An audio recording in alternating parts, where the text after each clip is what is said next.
আমার মেয়ে শেষ করে ফেলাইছে। আমি সহ্য করতে পারছি না, আমি সহ্য করতে পারছি না।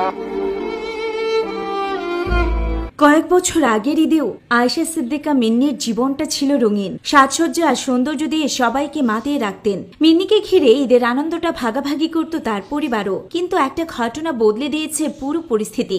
স্বামী রিফাত শরীফকে মেরে ফেলে নিজেও মৃত্যুদণ্ডাদেশ মাথায় নিয়ে গাজীপুরের কাশিমপুর মহিলা কারাগারের কন্ডেম সেলে বন্দী আছে মিন্নি। তাকে ছাড়া ঈদের আনন্দটা মাটি হয়ে গিয়েছে তার পরিবারেরও।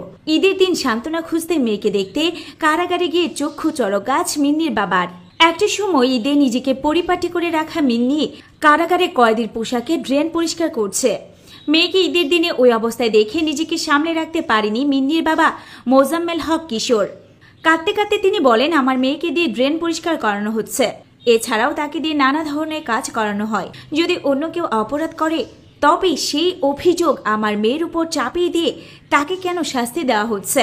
তবে মিন্নির বাবার এসব অভিযোগ অস্বীকার করেছেন কাশিমপুর মহিলা কারাগারের জেল সুপার মোহাম্মদ ওবায়দুর রহমান।